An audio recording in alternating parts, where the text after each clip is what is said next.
Salah satu agenda penting setelah gerakan tanggal 30 September mulai kena sikat adalah menemukan para jenderal yang terculik.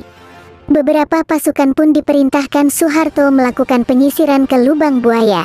Letnan 1 Faisal Tanjung dan Letnan 2 Sintong Panjaitan yang sedang berada di sekitar tempat itu bersama pasukannya diperintahkan bergerak ke lubang buaya pada tanggal 3 Oktober tahun 1965.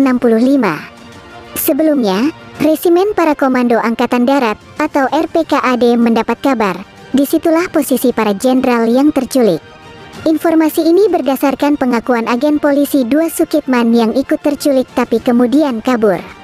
Kawasan itu pun disisir anak buah Sintong bersama anak buah komandan peleton yang lain. Mereka lalu dapat informasi dari salah satu warga setempat tentang adanya sumur-sumur yang sudah ditimbun. Salah satu bekas sumur dicoba digali, tapi ternyata bukan. Kemudian mereka melihat satu bekas sumur yang sudah ditanami pohon. Bekas sumur itu pun digali. Setelah anak buah Sintong menggali, tampak daun-daun segar, batang pisang, dan potongan kain. Menurut catatan Hendro Subroto dalam Sintong Panjaitan, perjalanan seorang prajurit para komando, kain-kain itu adalah baju yang digunakan Batalion 454 Banteng Rider. Penggalian lalu dilakukan. Melihat itu, penduduk pun menawarkan diri untuk ikut bantu menggali. Pada kedalaman 8 meter, terciumlah bau busuk dan penduduk yang menggali meminta naik, karena tidak tahan dan mengganggu pernapasan. Setelahnya, salah seorang anak buah Sintong ikut turun dan melihat kaki manusia yang mencuat ke atas. Yakinlah pasukan elit itu bahwa disitulah jenazah para jenderal terculik berada. Sintong melapor ke Faisal Tanjung. Faisal lalu melapor atasannya lagi. Sampailah laporan itu ke Mayor Jenderal Soeharto, yang punya kuasa atas pasukan Kostrad dan bisa memerintahkan pasukan RPKAD lewat Kolonel Sarwo Edi Wibowo. Soeharto, lewat Sarwo Edi, lalu memerintahkan penggalian dihentikan dulu. Hari sudah pukul 10 malam. Malam itu, Sintong dan pasukannya menginap dalam kegelapan lubang buaya. Mereka menanti hari esok untuk mengangkut semua yang ada di dalam sumur tua. Soal bagaimana caranya, Sintong memikirkannya. Sudah jadi kewajiban perwira untuk selalu berpikir cepat. Berhubung bau busuk tercium dari bawah sumur, mau tidak mau tabung oksigen untuk penyelam harus dipakai. Kopral Anang, anggota RPKAD yang pernah dilatih menyelam oleh Komando Pasukan Katak Angkatan Laut pun dipanggil. Anang yang jadi pelatih selam RPKAD memberi informasi bahwa alat selam RPKAD berada di Cilacap. Maka harapannya tertuju pada alat selam milik Korps Komando Angkatan Laut. Kapten Sukendar, perwira Zeni di Kostrad, lalu menghubungi Letnan 1 KKO Mispam Sutanto, yang menjadi wakil komandan Kompi Intai para amfibi di markasnya di Kuitang. Mereka berdua lalu menuju Menteng, ke rumah Panglima KKO Mayor Jenderal Hartono. Tanpa kerumitan, Hartono memberi izin peminjaman. Surat izin resmi dari Kostrad boleh menyusul. Alat selam yang berada di Kri Multatuli pun boleh mereka bawa berdua. Setelah alat selam beres, mereka mengisi oksigen di Manggarai. Sekitar pukul 3 dini hari tanggal 4 Oktober tahun 1965, Komandan Kipam Kapten KKO Winanto bersama 8 penyelam dan 2 dokter, Dr. Ho Chioling dan Dirk Sumarno, berangkat ke lubang buaya dengan truk ZL bikinan Uni Soviet. Tak lupa, generator listrik yang ditarik jeep juga mereka bawa. Rombongan ini, menurut Hendro Subroto, sempat dicegah memasuki area lubang buaya. Pertama oleh pasukan gerak cepat, kedua oleh pasukan Sintong sendiri. Sekitar pukul 4:30 mereka sudah di lubang buaya. Menurut catatan Kuncoro Hadi dan kawan-kawan dalam buku Kronik 65, rombongan Kipam diizinkan masuk ke lokasi ketika iring-iringan Mayor Jenderal Soeharto dan jenderal lainnya tiba. Para wartawan dari Berita Yuda, Angkatan Bersenjata, RRI, dan TVRI juga ada di sana.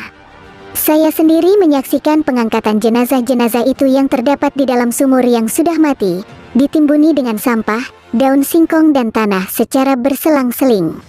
Amat menyedihkan. Aku Soeharto dalam autobiografinya, Soeharto, pikiran, ucapan dan tindakan saya. Soeharto mengaku, pada tengah hari pukul 12 pengangkatan jenazah teratas dilakukan.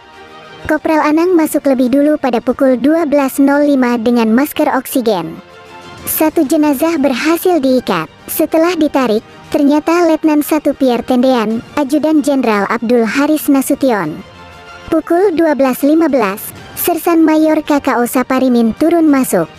Satu jenazah diikatnya, tapi sulit ditarik karena terjepit jenazah lainnya. Prajurit Komando 1 KKO Subektu pun turun. Dia mengikat jenazah satu lagi. Dua jenazah pun terangkat. Mereka adalah Mayor Jenderal Suwondo Parman dan Mayor Jenderal Suprapto. Pukul 12.55, Kopral KKO Hartono turun.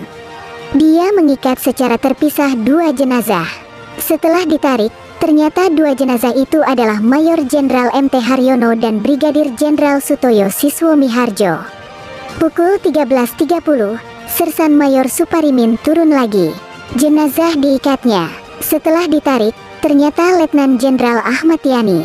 Setelah dapat 5 perwira tinggi dari 6 yang hilang, para penyelam kelelahan. Bahkan ada anggota yang keracunan.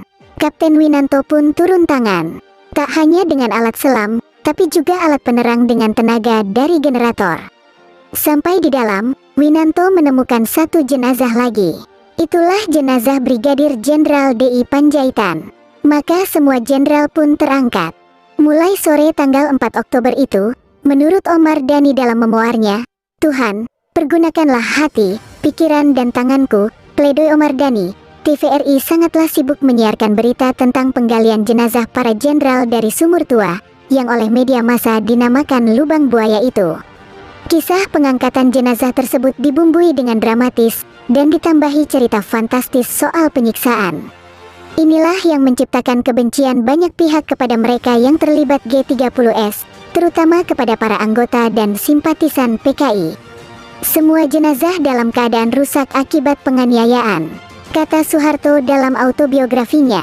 Cerita pun menyebar bahwa jenazah itu disilet-silet dan disiksa secara keji.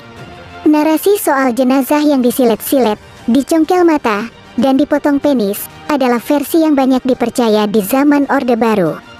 Siapa saja yang tidak percaya bisa dituduh tak punya hati dan pastinya dicap PKI.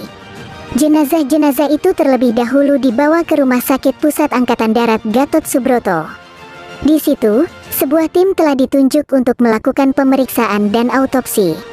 Anggota tim tersebut adalah Brigadir Jenderal Dr. Rubiono Kertopati, Kolonel Frans Patiasina, Prof. Dr. Sutomo Cokronegoro, Dr. Liao Yanxiang, dan Dr. Lim Yotai. Dua dokter yang keturunan Tionghoa itu adalah lektor pada ilmu kedokteran kehakiman di Universitas Indonesia. Saya tahu bahwa di surat-surat kabar itu jenderal-jenderal itu disiksa, dianiaya segala. Disiksa apa itu? Dari sebab itu saya mau cari, apa benar ada bukti-bukti itu atau enggak. Antara lain matanya dicukil segala. Nah, waktu itu saya lihat kok enggak ada yang dicukil matanya. Aku Dr. Liao kepada Alfred Ticoalu dalam wawancara untuk Indo Progress. Ketika Alfred bertanya, katanya mereka dapat siksaan. Ada yang matanya dicongkel keluar, digunakan pisau atau silet dipotong-potong badannya. Diberet-beret, bahkan ada yang mengatakan sampai kemaluannya dipotong. Sesuai laporan yang saya baca, ini nampaknya tidak ada hal-hal demikian. Maka Dr. Liao bilang dengan tegas, nggak ada. Alfred tak puas dan bertanya lagi, secara detail, bagaimana dengan hal pemotongan kemaluan? Dr. Liao menegaskan kembali, nggak ada. Semua utuh. Soekarno sebenarnya berusaha melawan hoaks soal penyiksaan hingga pemotongan kelamin itu. Tapi publik hingga puluhan tahun sudah merasa nyaman dengan narasi soal ada alat kelamin yang dipotong dan lainnya. Setelah diperiksa, para jenazah itu kemudian disemayamkan di Markas Besar Angkatan Darat. Lalu diberangkatkan ke Taman Makam Pahlawan Kalibata pada tanggal 5 Oktober tahun 1965.